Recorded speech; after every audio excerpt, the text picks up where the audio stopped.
Welcome to Roots from LNER. Clear your inbox or think outside the box. On LNER, it's freedom all the way.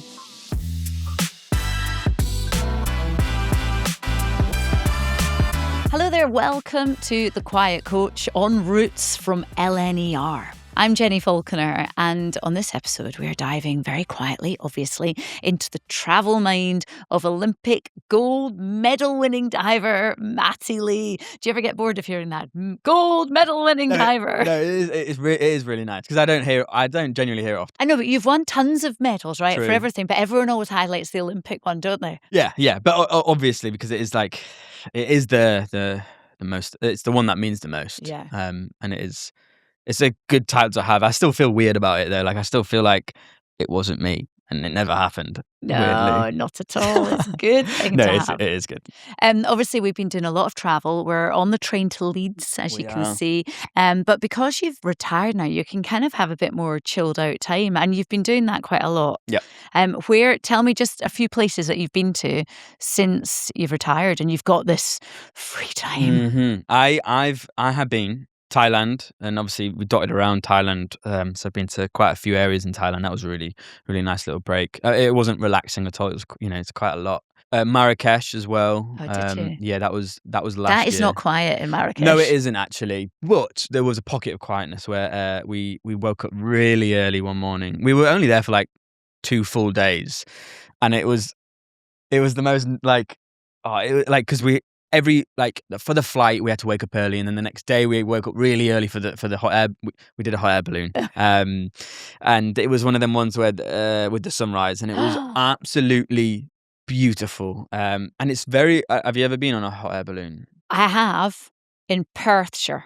It's not quite as stunning as sunrise in Marrakesh. Don't get me wrong, Perthshire, which is in Scotland, is lovely. Oh, I bet. And we did it in summer, and it was gorgeous and lovely. But I mean, sunrise in Marrakesh sounds very nice. It was, and I can't remember what the Atlas Mountains. I had good memory, Matty. Yeah, the Atlas Mountains are there, and you can just see them in the distance, and like a crowded Marrakeshi city vibe. It was, and like the what I found crazy was how peaceful and quiet it is up there. Obviously, every so often you can hear by the flamethrower going up into the balloon, but when he's not pulling that fire out, it is really quiet and quite eerie and peaceful. And obviously, me being not afraid of heights, I'm like fully leaning over, like woo, and like my phone like down here and stuff, and my girlfriend's there like, oh god, and everyone else is pooing themselves. But that was a really, really, really good one. I love that. Went to Monaco.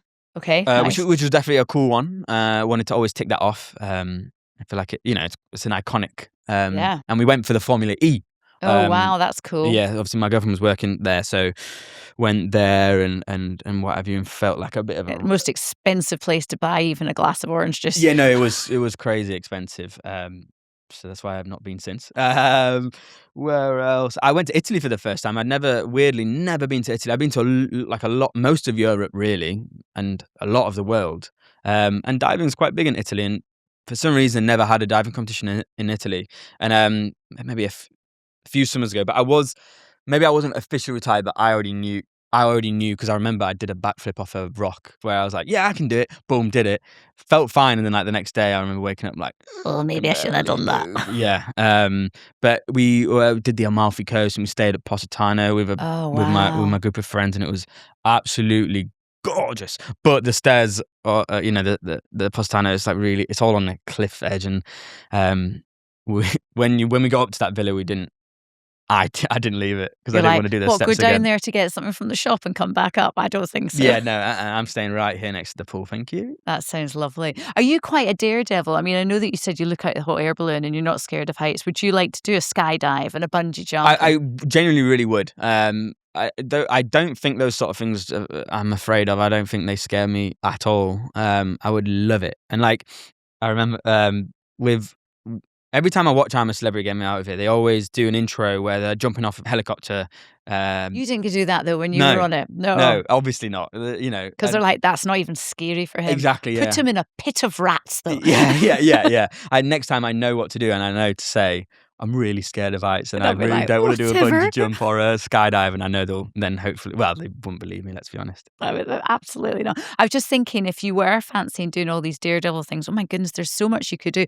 But I know that you're not diving anymore, but you could have done all those amazing Red Bull dives. Have you seen them? I definitely can't do that. That is crazy. And hats off to the cliff divers, because the men do it off a 27-meter platform. The women Looks do it like off the smallest little pool they're going into. Yeah, and they sometimes go to the most craziest locations in the world, and it's beautiful. But yeah, 27 meters for the men and 21 meters, I believe, for the females. And I always say you need a screw loose to do that. And I think most of them they're that sort of like, they just don't, those athletes that are like just a different level of craziness and daredevilness, and I couldn't do that. It's too much. Even when I look at an Instagram video of someone, they film it from the top. Yep. And I'm like, oh, I couldn't.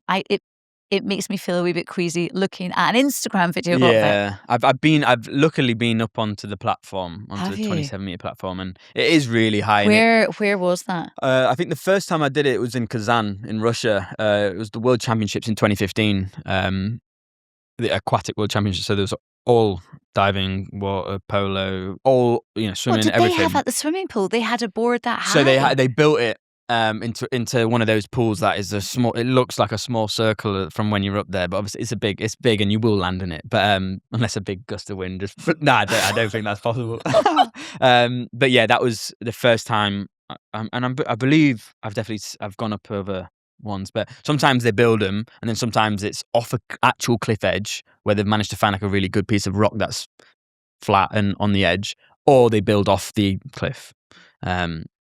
But yeah, there's one, I don't know if they still do it, but I believe it's in Mexico, and they dive into like a hole in the ground, which has, I think it's quite a common thing in a part of Mexico.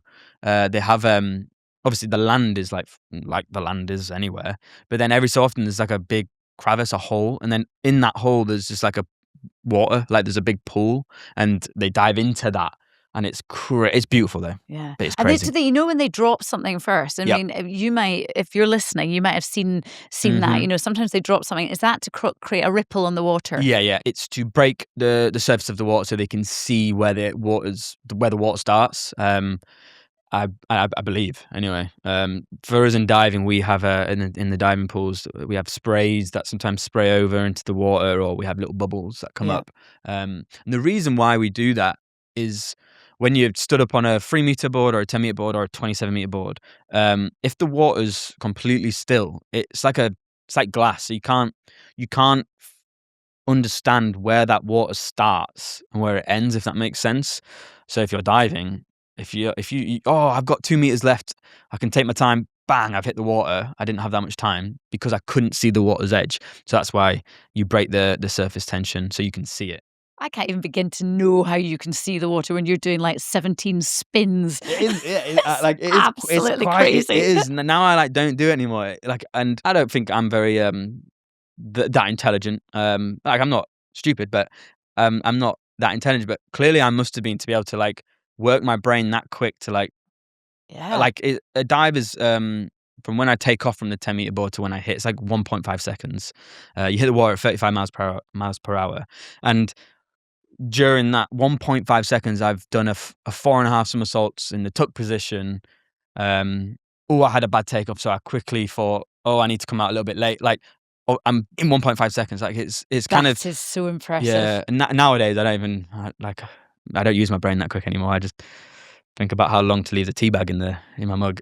Guys, I mean, it is so impressive what you can do in that time. Wow. Right, look, you're on this the Quiet Coach now, and so I'd like to know what your snacks, your tracks, and your hacks are when you're traveling. Okay, so shall we start with snacks? Yeah. I mean, now that you don't have to be super disciplined with your food and drink, were you really strict before? I wasn't super strict because we could kind of because of all the calories we'd burn, we could get away with it. But obviously, you just got to be mindful. You just got to think is there enough vegetables in my meal? Is there enough protein? But you can. I had at least maybe 2 or 1 cheat meal a week, sort of thing, and I would also eat a chocolate digestive. You know, you have Oh, to. why not? Yeah. But when traveling, it's a thing. Like it's like when you're bored, you just want to eat. And I always used to find that on trains. I always used to just get really hungry on a train down to London or up to Leeds, and nowadays I just get a bag of crisps. You can never go wrong with a bag of crisps. I love a good snack, and to be fair, I would have done that back when I was training. And luckily, it's only a 2-hour journey, so like it's not that long, but it can drag sometimes. But yeah, bag of crisps. Always stay hydrated as well. I always take, if depending on how far I'm going, I always take like electrolytes in my bag, because I get a bit bad headaches if I'm not hydrated, and that also, lifts me up. And also always get a coffee before I get on the train. Yeah. Because then if stuff happens, I can then use my brain. But if I don't have my coffee, then I can't. I won't be reactive if I have to be. Yeah, no, fair point. Even though I probably don't need to be reactive in the quiet coach. I just need to be chill and quiet. Chill and quiet with all your snacks sorted. Yeah. All right, if you're listening to something, what are you listening to? So it's either, for example, today I watched a film. See, that's the thing. Now that we can have films, everyone's like, I don't listen, I watch. Yeah. Or podcast, but I listen and watch. I love visually watching a podcast. And it's a lot of podcasts are around an hour to 2 hour long. So like I can just put one on and just watch the scenes go by and just escape into the podcast I'm listening to. I always jump from, I don't have any like podcasts that I like only just listen to. I like listening to all sorts. Like sometimes I'll go into like the history podcasts and like the crime, the crime telling podcast, which is something I'm not normally that into. Like I don't watch crime thrillers on Netflix or anything like that. But yeah, I just whatever really to just escape what I'm doing right now and just. And also, if you're watching or listening to something really good, you get there quicker. Yeah. I always find. I think so. Also, the fact that there's so much that you can listen to. You can kind of dip in and out. Mm-hmm. If you don't like that one, you'll find another one within 30 seconds. Exactly, so it's great. You've got a big old choice of things to listen to. And obviously, we've got your podcast as well now as well. Yeah, it's that, yeah. Obviously, having travelled a lot as well, you must be super skilled when it comes to travel and having loads of hacks. You must be the man to know. So could you give us some travel hacks, please? I certainly can. To be fair though, I sometimes I watch videos sometimes of like travel, like they just randomly come up and it's like travel hacks, and it's like there's a lot you can do to really hack it out. But I like to keep things simple and kind of stress free. I always roll all of my clothes. I never fold. I'm rubbish at folding. I can't fold clothes for daylight, and so I always roll them up, so like when you're packing it's a lot easier, you don't get creases. Do you think, in my head, you get more in if you roll? I don't know if it's true. No, I think so anyway. I do too. And with my folding, that's probably why I don't get much in, because it's like not very well folded, and it just gets worse and worse. And then especially on a plane, I always travel with, the best thing I ever bought actually was an eye mask, and a good eye mask, not just one you get given, like the flat ones that just sit like that. Like I have I think it's a Mantra, I think it's called, and they do really good eye masks where like it doesn't press against your eyeballs. Yeah. It just has it It's around. got a little indentation. Yeah. And that was a game changer, because I never would ever wear anything like that before. And then I think probably because I think it felt uncomfortable on my eyelids. On I'm a Celebrity, it was my It's your luxury item. Yeah. Your eye mask. What colour's your eye mask? It's just grey. It's one of their first. I think it's one of the first ones they kind of brought out. It was a good few years ago. I think I had it before Tokyo, which was obviously 2021. I think I got it in like 2019 or 18. But yeah, and then they have all sorts of models. You can get cooling ones, you can get heated ones, type, I don't know, all sorts. But the basic one does the trick for me. And I always do anyway, because when I'm listening to podcasts or watching a film, noise cancelling headphones, but I keep them on when I sleep, not playing anything, just for the noise cancelling. Oh my goodness, on a flight it's incredible. It makes a difference, doesn't it? It really does. And like a travel pillow, I find them really annoying to take around. Like a lot of the times, like they're just an added bulk to when you're traveling. And when you're traveling, you got a lot of, you might have like quite a lot of bags in a suitcase. And I also get quite hot and flustered when I'm trying to figure out, the timing board, where I need to go, what gate, what train, what platform, whatever. So I like to be cool. So I don't want to be wearing all my jackets and all that sort of stuff. But I also don't want to be carrying loads of things. So I don't really mess with a travel pillow. But when I went to Thailand, because I was flying all that way on my own, because my girlfriend was already out there, I brought one with me, and it was in fact a game made a changer. difference. Yeah, my neck. I just thought it was normal, but my neck would always really hurt after travel. Oh, because you're like this. But it's probably because I'm like don't. sleeping, like absolutely cranking my neck. Oh, it's awful, isn't it? When your neck you wake up, 'cause your neck's rolled. Yeah. Or you hit against the window. Ah. It's the worst. But that did it. I mean, it helped me sleep and it helped my neck out. But if I'm being honest, I haven't traveled with it since. But it's there ready. It's for ready a long to haul. go. But I'm not. I don't want to do any long hauls at the minute. I'm like I said, I'm happy with the short little stays and in Britain and not going too far. There's a lot of beauty to be seen. That's not far away. You don't need to go anywhere else. You've got everything there True. for you. So out of all the places you've been to, is there anywhere that you would say, well, that made a big impact to me, inspired me the most? I would say Mallorca is one of the destinations, and here's why is because it was my first ever.